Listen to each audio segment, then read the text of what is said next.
जय हिंद दोस्तों।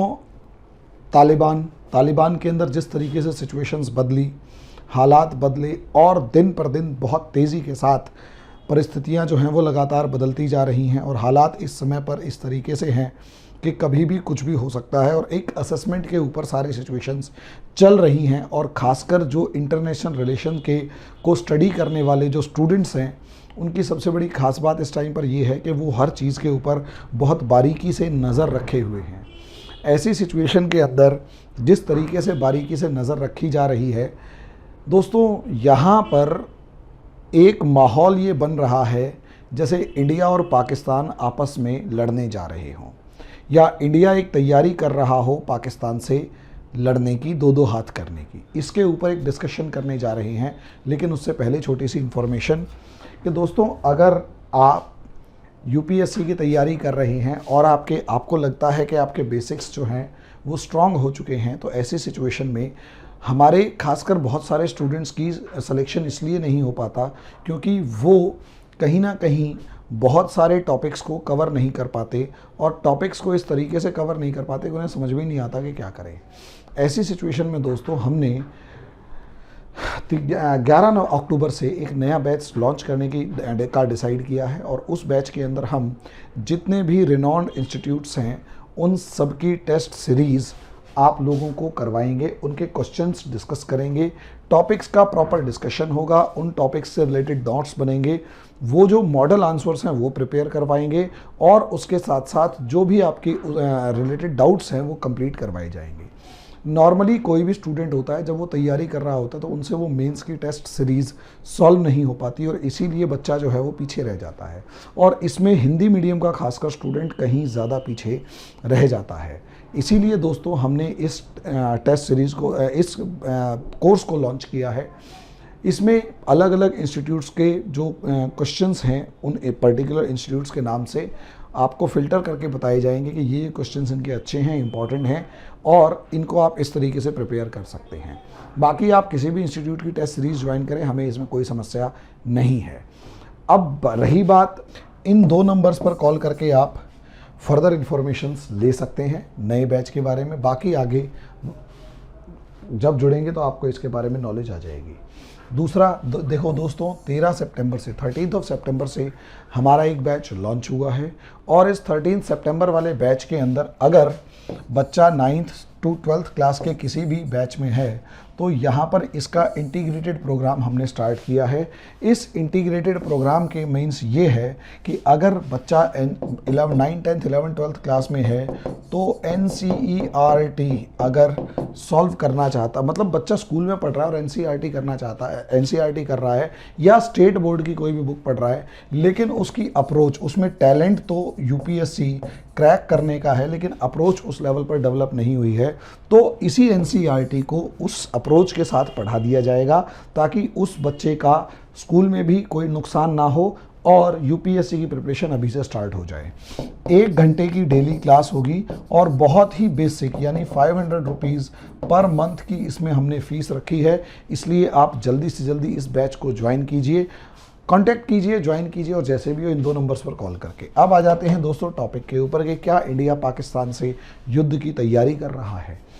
अब दोस्तों, बहुत सारे लोग मेरे ऊपर आरोप लगाते हैं कि I M A war monger, कि मैं युद्ध चाहने वाला हूं या युद्ध की प्रिडिक्शन करता हूं या दनादन युद्ध के बारे में या जो भी है, मेरे ऊपर बहुत सारे आरोप लगते हैं। देखो यार, सीधी सी बात यह है, मैं हूं इंटरनेशनल रिलेशंस का एक स्टूडेंट। छोटी छोटी घटनाओं के ऊपर मैं नज़र बनाए रखने की कोशिश करता हूं और उनको एनालाइज करके आपके सामने एक प्रिडिक्शन रख देता हूं कि देखो ऐसे ऐसे कुछ पॉसिबिलिटी है कि हो सकता है, ऐसी ऐसी कोई पॉसिबिलिटी है कि इन सब चीज़ों में से कुछ हो सकता है। इसलिए आप मतलब एक इसका रिज़ल्ट ये हो सकता है। रिज़ल्ट समझिए हो क्या रहा है। मैंने कल भी एक वीडियो बनाया था कि ईरान इस समय पर पाकिस्तान से नाराज़, इस समय पर तालिबान से नाराज़ चल रहा है और ईरान और तालिबान के बीच में एक तरीके की वर्बल वॉर शुरू हो गई है। उसके पीछे का एक रीज़न ये है कि ईरान जो है वो शिया है और तालिबान जो है वो सुन्नी है। अब शिया और सुन्नी का जो डिफरेंस है उस वजह से और जिस तरीके से अफ़गानिस्तान में हज़ारा मुस्लिम्स हैं उसको भी अगर देखा जाए तो यहाँ पर ईरान और तालिबान की खटपट होनी शुरू हो चुकी है। चाहे इब्राहिम राइसी का बयान हो, चाहे ईरान के विदेश मंत्री के बयान हो, उनको अगर आप उठाकर देखेंगे और उनके रिटेलिएशन में जिस तरीके से तालिबान के बयान हो, इन सबको अगर आप उठाकर देखेंगे तो आप सबको एक ही कॉमन चीज़ नज़र आएगी। सिर्फ और सिर्फ एक ही कॉमन चीज़ नज़र आएगी और वो कॉमन चीज़ क्या है? वो कॉमन चीज़ है कि दोनों के बीच में खटपट शुरू हो चुकी है। दूसरी तरफ यहाँ जो ताजिकिस्तान और उज़्बेकिस्तान के साथ मिलकर रशिया जो अपने 20,000 सोल्जर्स यहाँ उतार चुका है और वॉर एक्सरसाइज कर रहा है, इससे भी इसका मतलब साफ ये है कि रशिया जो है वो भी अपनी पोजीशन तालिबान के अगेंस्ट मजबूत कर रहा है और उसे भी दिखाई दे गया कि मामला यहाँ पर ठीक नहीं है। यहीं पर अगर इंडिया को देखेंगे तो इंडिया यहाँ पर एक सेंटर पॉइंट में पहले नहीं था, लेकिन यहाँ पर इंडिया एक biggest player anti Taliban situation के अंदर नज़र आ रहा है। एंटी तालिबान जो भी ग्रुप बनेगा उसमें इंडिया एक बहुत स्ट्रॉन्ग पोजीशन में नज़र आ रहा है कि भाई ये ट्रायंगल बनाते हुए नज़र आ रहे हैं इंडिया, ईरान और रशिया। अब यहाँ पर आप कहेंगे अमेरिका कहाँ खड़ा है? देखो दोस्तों, अमेरिका का अभी अभी कल और परसों मंडे और ट्यूसडे के अंदर जिस तरीके से यूएस कांग्रेशनल हियरिंग हुई और उसके अंदर जिस तरीके से अमेरिका की संसद ने जो बाइडेन सरकार को घेरा, एंटनी ब्लिंकन की बोलती बंद की, चुप किया और लास्ट में एंटोनी ब्लिंकन को ये कहना पड़ा कि हम पाकिस्तान के साथ अपने 20 साल के रिलेशन को रीअसेस करेंगे और हो सकता है उससे हम नॉन नाटो अलायंस का या मेजर नॉन नाटो अलायंस का जो एक तमगा है वो छीन सकते हैं। ऐसी सिचुएशन के अंदर दोस्तों यहाँ पर अमेरिका कहीं ना कहीं एंटी पाकिस्तान होता हुआ नज़र आता है। अब आप कहेंगे इन दोनों का यहाँ पर लेना देना क्या है? दोस्तों, क्लियर वर्ड्स में यहाँ पर लेना देना ये है कि असलियत में काबुल के अंदर जो भी सरकार बनी है उस सरकार के अंदर पाकिस्तान का रोल क्या है, इसे दुनिया का कोई भी साधारण से साधारण बंदा असेस कर सकता है। जिस तरीके से जो मिस्टर हमीद है, मिस्टर आईएसआई चीफ जो है वो काबुल के अंदर खुलकर जाते हुए नज़र आ रहे हैं।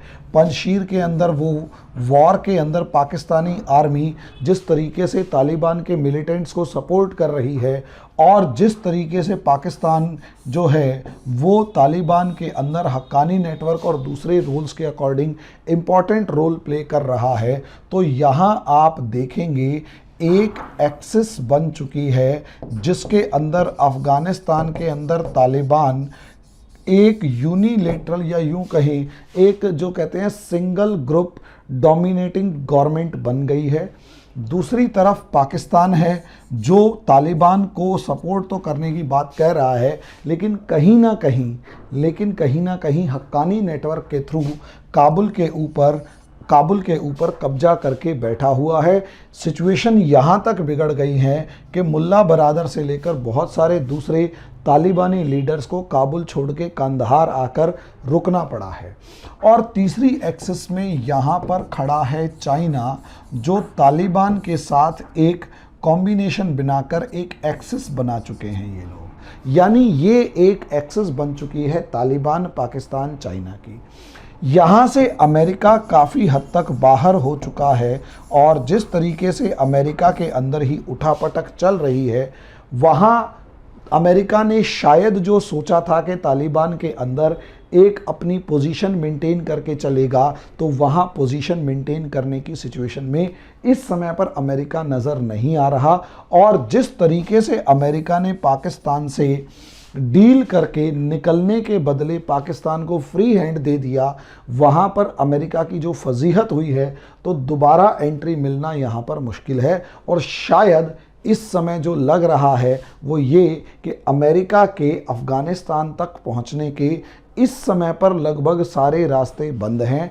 कारण उसका ये है, चाइना एंट्री देगा नहीं, यहाँ से इसे बहुत महंगा और टफ पड़ रहा है। पाकिस्तान से इस समय पर नाराज़गी चल रही है, ईरान दुश्मनी मोल दे रहा है। ऐसी सिचुएशन में आप देखेंगे कि यहाँ ये जो एक्सेस है चाइना पाकिस्तान तालिबान वाली, ये इस पूरे इलाके में डोमिनेट करती हुई नज़र आ रही है। और इस एक्सेस का सीधा सीधा सबसे बड़ा खतरा इंडिया के कश्मीर रीजन के ऊपर है, इंडिया के कश्मीर रीजन के ऊपर है। लेकिन यहाँ पर अब इंडिया की टेंशन्स थी, इंडिया शुरू से इसमें टेंशन में था, लेकिन इस तालिबान से हमेशा से एक दूरी बनाकर रखी, क्योंकि हमेशा से इंडिया कहता है कि इलेक्टेड गवर्नमेंट हो, एक तो गवर्नमेंट हो जो इलेक्टेड हो, और दूसरा इस तालिबान की सरकार की खास बात ये हो कि इंक्लूसिव गवर्नमेंट हो, यानी समुदाय के या देश के सभी ग्रुप्स जो हैं वो इसमें शामिल हो। ना तो ये इलेक्टेड गवर्नमेंट बनी और ना ही इंक्लूसिव गवर्नमेंट बनी, ना तो ये इलेक्टेड गवर्नमेंट बनी ना ही ये इंक्लूसिव गवर्नमेंट बनी। अब इसी वजह से कि ना तो इलेक्टेड है ना ही इंक्लूसिव है, इसी वजह से क्या हुआ दोस्तों, यहाँ पर सिचुएशंस जो हैं वो और ज़्यादा ख़राब होती चली गई। यानी ईरान जो अब तक तालिबान से उम्मीद कर रहा था कि कुछ अच्छा हो जाए, या रशिया जो तालिबान से उम्मीद कर रहा था कि रेडिकलिज्म को ख़त्म करेगा, और इंडिया जो तालिबान से उम्मीद कर रहा था कि वो हमें एश्योरेंस देगा कि वहाँ पाकिस्तान का डोमिनेंस नहीं होगा और इंडिया जो है वो वहाँ पर अपनी पोजीशन को मेंटेन कर पाएगा या वहाँ पर कुछ अच्छे काम करेगा, वो सब चीज़ें यहाँ पर धुल चुकी हैं। नतीजा ये कि इस एक्सेस को काउंटर करने के लिए इंडिया, रशिया और ईरान की एक एक्सेस बनती हुई नज़र आ रही है। यानी ये तीन तरफ से खासकर तालिबान और पाकिस्तान को घेरने की सिचुएशन के अंदर होंगे। अब सवाल ये है इसके अंदर कौन किस पोजीशन में कैसे लड़ता हुआ नज़र आएगा। तो साफ बात ये है, चाइना इस लड़ाई में फाइनेंस प्रोवाइड कर देगा और आर्म्स एंड एम्यूनिशन प्रोवाइड करेगा, यानी हथियार प्रोवाइड कर देगा। इसमें कोई शक की बात नहीं है। चाइना यहाँ पर फाइनेंस और आर्म्स एंड एम्यूनिशन को प्रोवाइड कर देगा, हथियार, गोला बारूद और पैसा प्रोवाइड कर देगा।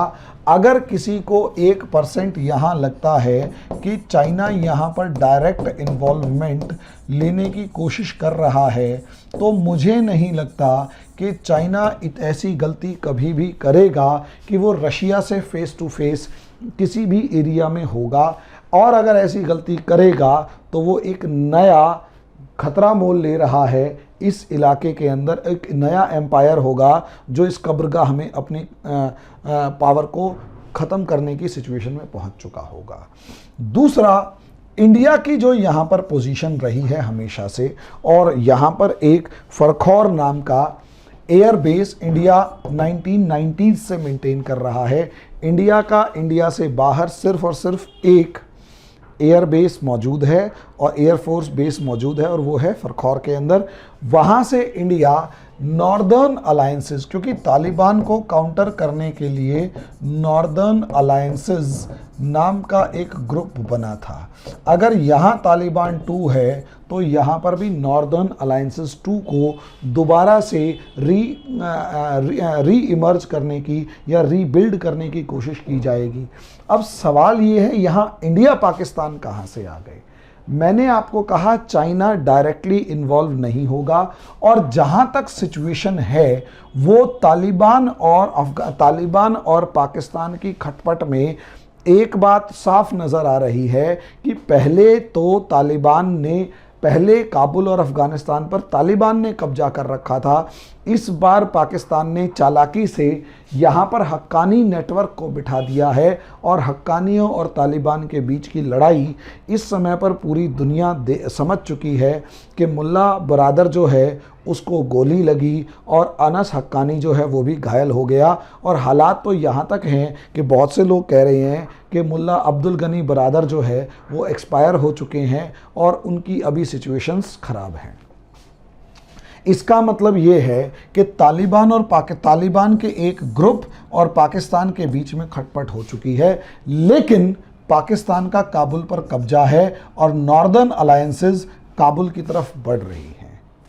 यहाँ Pakistan on the name of Islam अपना आर्मी कंट्रोल चाहेगा और जैसे ही हक्कानी नेटवर्क थोड़ा सा भी कमज़ोर पड़ता हुआ नज़र आएगा, पाकिस्तान अपनी आर्मी को काबुल में भेजते हुए देर नहीं लगाएगा। पाकिस्तान अपनी आर्मी को काबुल में भेजते हुए देर नहीं लगाएगा। और अगर पाकिस्तान अपनी आर्मी को काबुल में भेजते हुए देर नहीं लगाएगा, यानी पाकिस्तान अपनी आर्मी काबुल में भेज दे लगातार, तो इंडिया के लिए इससे अच्छी सिचुएशन नहीं होगी। यानी इंडिया अपने बैटल ग्राउंड को अफ़गानिस्तान में शिफ्ट करने में कामयाब हो जाएगा। यानी जो भी डेवलपमेंट्स कश्मीर में होंगी उसका डायरेक्ट असर इंडिया को वहाँ मिलता हुआ नज़र आएगा। इसलिए इंडिया इन दोनों के साथ मिलकर अमेरिका का सपोर्ट लेके इन तीनों के मतलब इंडिया, ईरान और रशिया एक्सिस बनाकर तालिबान से फेस टू फेस होते हुए नज़र आते हुए दिखाई दे रहे हैं, क्योंकि डेवलपमेंट्स इसी तरफ इशारा कर रही हैं कि लड़ाई होगी और नॉर्दर्न अलायंसेस काबुल को रिकैप्चर करने की पूरी कोशिश करेंगी। लेकिन तालिबान इस बार इतना ताकतवर नहीं है और तालिबान अकेला काबुल के ऊपर काबिज होने वाली पावर नहीं है, बल्कि इस बार काबुल के ऊपर कब्जा करने वाली पावर हक्कानी नेटवर्क है। सलाउद्दीन हक्कानी जो है उसका नेटवर्क है, और ये जो सलाउद्दीन हक्कानी नेटवर्क है ये काबुल पे पाकिस्तान का रिप्रेजेंटेटिव है। यानी अगर काबुल कमज़ोर होता है तो पाकिस्तान की आर्मी एंटर करेगी और पाकिस्तानी आर्मी की एंटर को काउंटर करने के लिए नॉर्दर्न अलायंस को इंडिया और बाकी देश सपोर्ट करते हुए नज़र आएंगे। यानी इंडिया एक प्रॉक्सी वॉर लड़ेगा और पाकिस्तान एक फ्रंट वॉर लड़ेगा। पाकिस्तान एक फ्रंटल वॉर लड़ेगा और इंडिया एक प्रॉक्सी वॉर लड़ेगा, लेकिन युद्ध की तैयारी हो रही है। अगले कुछ दिनों में या हो सकता है कुछ महीनों में ये ऐसी कोई सिचुएशन क्लियर हो जाए, फिर हम और आप बैठ के डिसाइड करेंगे या डिस्कस करेंगे कि सिचुएशन क्या है, वो वक्त बताएगा। उससे पहले अभी के लिए जो मैंने आपको बताया ये एक छोटा सा एनालिसिस है कि आने वाले समय में इंडिया और पाकिस्तान के बीच में एक कॉन्फ्लिक्ट शुरू हो सकता है। वो किस लेवल पर जाएगा वो वक्त बताएगा। अभी के लिए इतना ही, धन्यवाद।